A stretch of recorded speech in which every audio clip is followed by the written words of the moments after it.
Well. I didn't want to make this video. I definitely didn't want to talk about this, but it seems it's all over everywhere, every fucking feed, and I can't seem to go through social media without noticing it. And it's about the backlash of Lupita's creepy voice in Us. Not the, I mean, if you haven't seen the movie, the evil version of her in Red. That's, I mean, yeah, don't watch this if you haven't seen the movie. I'm gonna spoil Us in this commentary, whatever I'm doing. Just don't turn it off now if you haven't seen Us, okay? If not, you can keep watching or just turn it off anyway. I don't give a shit. But like, I can't even believe how stupid it. Let me. I have to read this. So for the past 2 days since the movie came out, it had like a 70 million opening weekend. It's been doing so well, which we all knew it would, and I'm glad it was because I liked the movie. I had problems with it, but overall, I liked that film. I'm glad Jordan Peele is making movies that make money. So if you haven't seen the movie, which you should have, you shouldn't be watching me speak right now if you haven't seen it. But you know that Lupita plays two characters. She plays the protagonist, Adelaide, with her family, and then the antagonist, Red, who is dressed in red, also with her family, the shadowed version of Adelaide. They call them the Tethered. But in it, like, you can hear her voice, she speaks very broken, like that, and you can see in the trailer, she's like, be careful, whatever. The Lupita Nyong'o, I hope I pronounced her last name right, she was amazing in the movie. She said she based that voice off of a speech impediment, the one that John F. Kennedy had. Sorry, not JFK, but RFK, Robert F. Kennedy Jr., who has spasmodic dysphonia.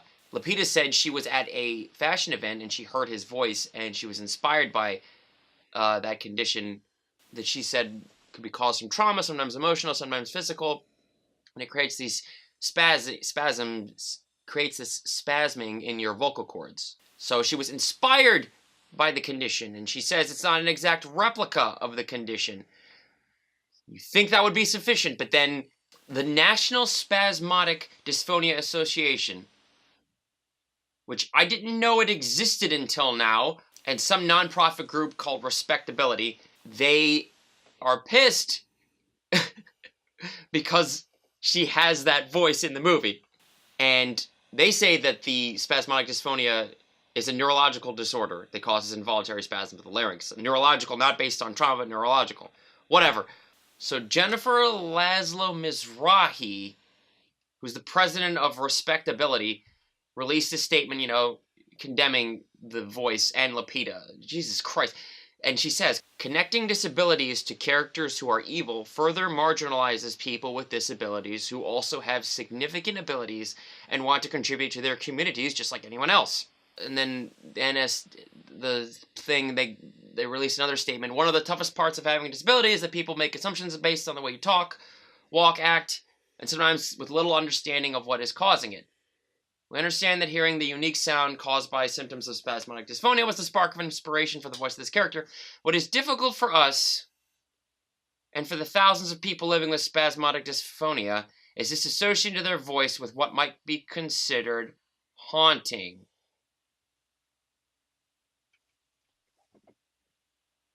Who gives a shit?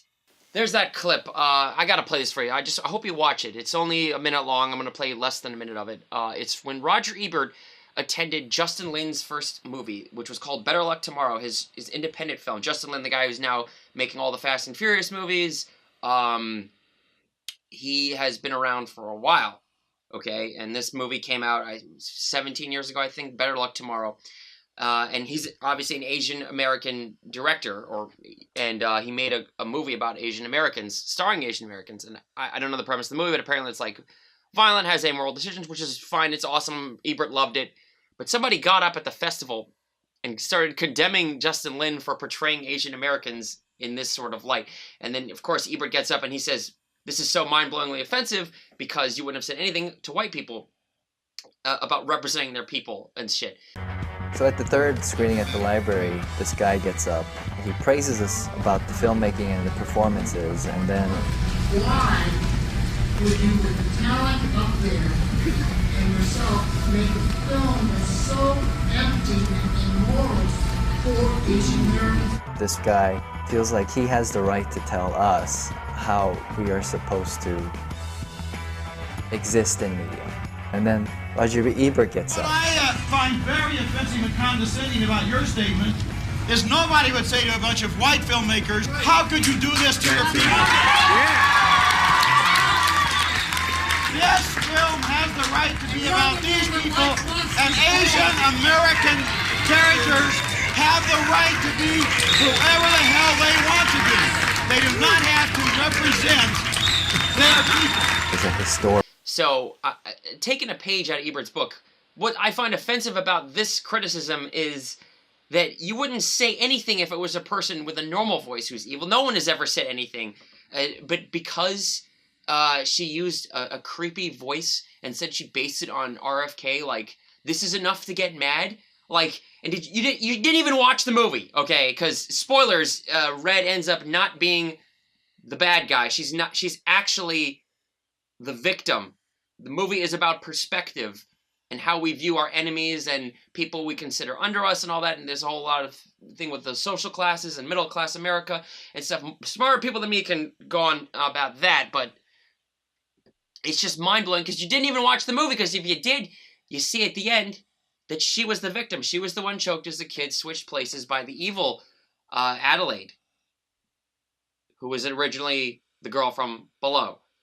So the whole movie, the girl in red, who is starting this rebellion movement, whatever it is actually doing it from a place of almost like revenge and justice in her mind.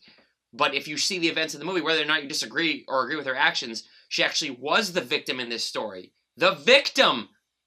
So, you didn't even watch the movie. This is what I'm talking about. You just heard her voice and you got offended. And who cares, even if she was the villain? Who cares? People with disabilities can't be portrayed as evil in movies? Like, you ever wonder why representation is so hard in media? It's because people who are not disabled, or not women, or not white, or not, not people of color, not something like that, marginalized people, when they have the power to make stories, they're scared of people like you criticizing everything they do, even if the intent was good and the movie was good. Like, I'm all for criticizing pieces when they're actually offensive, it's just, it has to be offensive, and, everyone's going to judge what's offensive differently than everybody else, and that's fine, but your reasoning is that you're mad that a person with a similar voice pattern to you is portrayed as evil in the movie. But if you had actually watched the movie, she's the victim in the film. Okay? So you're fucking idiots, because you didn't even watch the movie. You probably saw the trailer and you were like, oh my god, what is this bullshit? Like, oh my god, it's so stupid, it's so fucking dumb. And this is why things don't get better. It's because of people like this. Like, whenever writers are sitting down, like, let's say it's a white dude and he wants to write a story about a black woman. Like, now, imagine if there's people saying, oh, how dare you portray black women in a certain way, if he chose them other than powerful, rich individuals. Like, what if he wants to write a complex, vulnerable woman? And now he can't do that, or vice versa. The genders don't matter. Imagine if it was a African-American woman trying to write about a white man, or anything like that. Then you're going to have people like this just come out, whose opinions just don't even fucking matter because they're saying shit like this. And it's so annoying, because when things are actually offensive, then no one's going to listen. Like, you should be actually helping things that are hurting the people that are disabled. So if the portrayal was actually offensive, if it was actually a movie condemning the voice patterns, I don't see why it would. It really has nothing to do with the film. It's literally just her character got choked as a kid, and that's how she grew up speaking. It was PTSD, and so the exact disorder is neurological, but who cares? She doesn't say in the movie, I have spasmic dysphonia, and make fun of it like that. Like, what do you... Man, look, I loved the Power Rangers movie that came out in 2017, all right? I know a lot of people are like, I love that movie. The Blue Ranger has autism in that film. And that's a huge red flag. You think, oh my god, they're going to fuck this up. But they didn't. They wrote actually an amazing, smart, funny character with autism. That wasn't his whole, thing. Like, he was actually a funny, unique guy, Billy. And I loved him. He was the best part of the movie. And I loved the movie. And I was like, holy shit. You write someone with autism, that could have gone horribly wrong, but they did it right.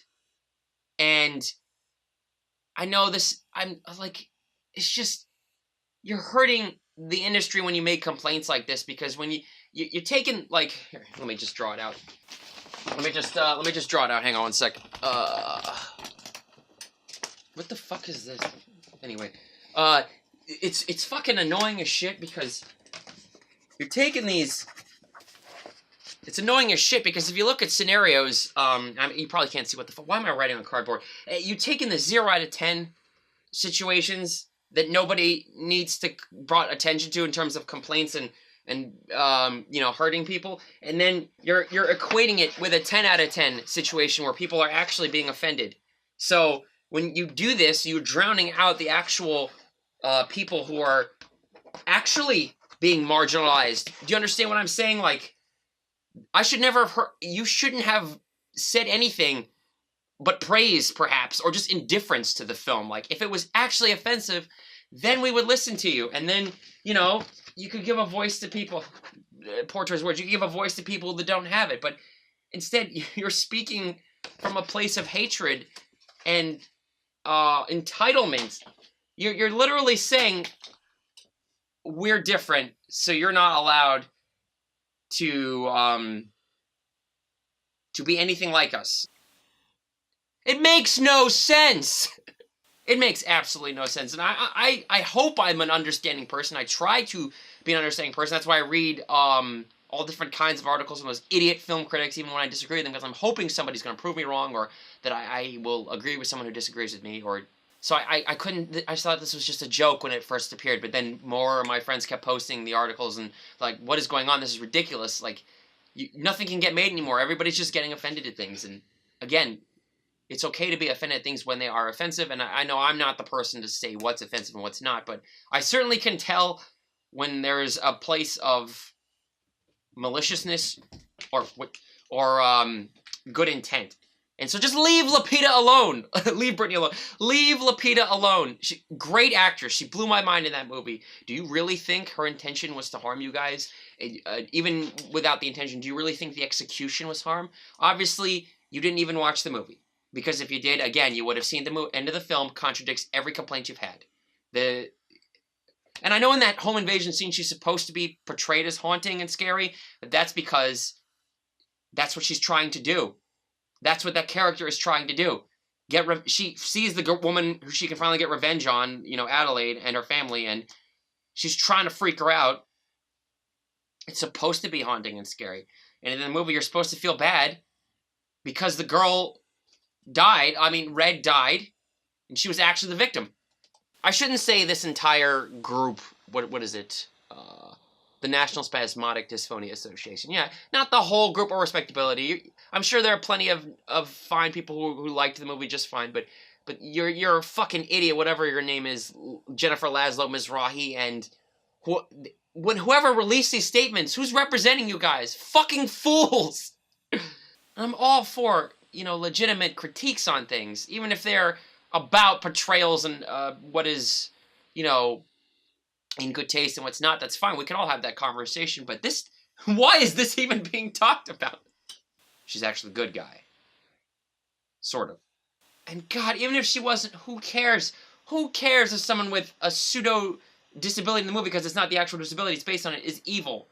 Are people who are handicapped not allowed to play villains? Are villains not allowed to have handicaps? Can marginalized people only be good people in film? That's how you get cringeworthy PSAs rather than good storytelling. Like, it's like poor Lupita, you know, she's been around for a while, she's always been a good actress, and then she finally is a lead actress, and it's already fucking hard enough for a black woman to be in any role, and then she gets to star in a movie that the brilliant Jordan Peele makes, and it makes so much fucking money, and, you know, and now you guys you have to ruin it for people.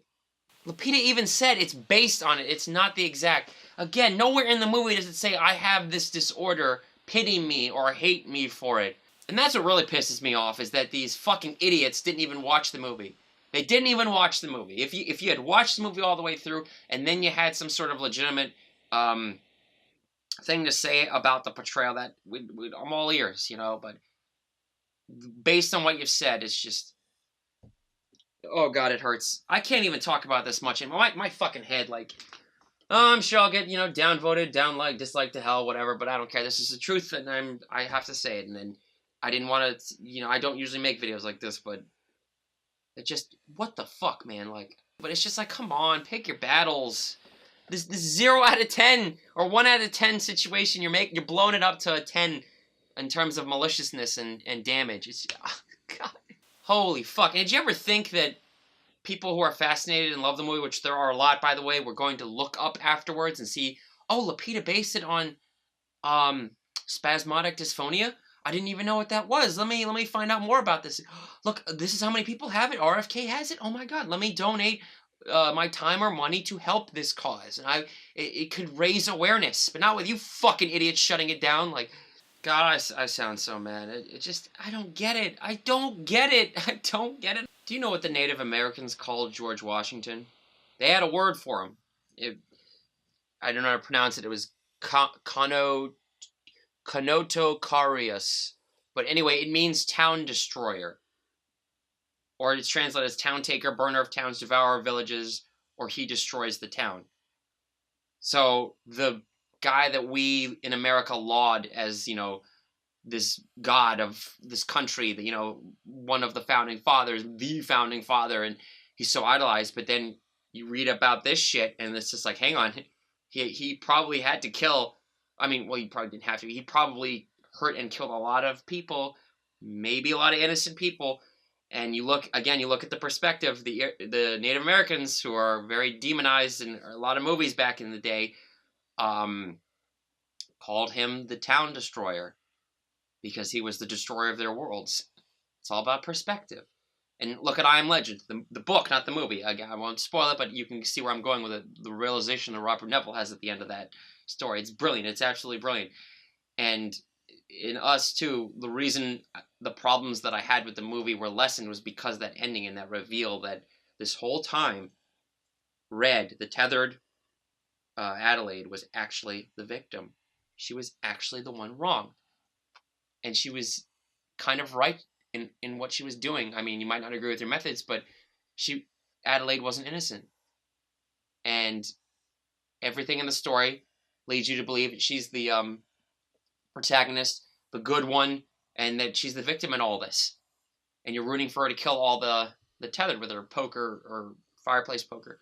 And then you get to that ending and you're like, oh shit. Your complaint about it being haunting and evil is wrong now. It was just for that scene or those several scenes. But by the end, you see that she's not evil. And you kind of are like, wow, you empathize with her. Look at that. You empathize with the character with the speaking disability. How fucking long have I been talking? I don't even want to... Well, tune in next week as I, not get listened to again. I'm so hungover. Oh, my head. Oh, man. I'm gonna get so much hate for this. What am I even gonna call this? The lunacy of the backlash of Lupita's red voice in Us.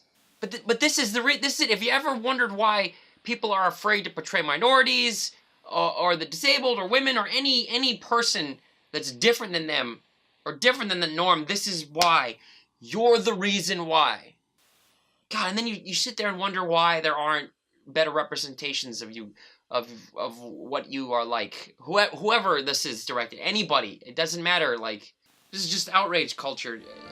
I don't even know why I'm giving it my time. I don't even know why.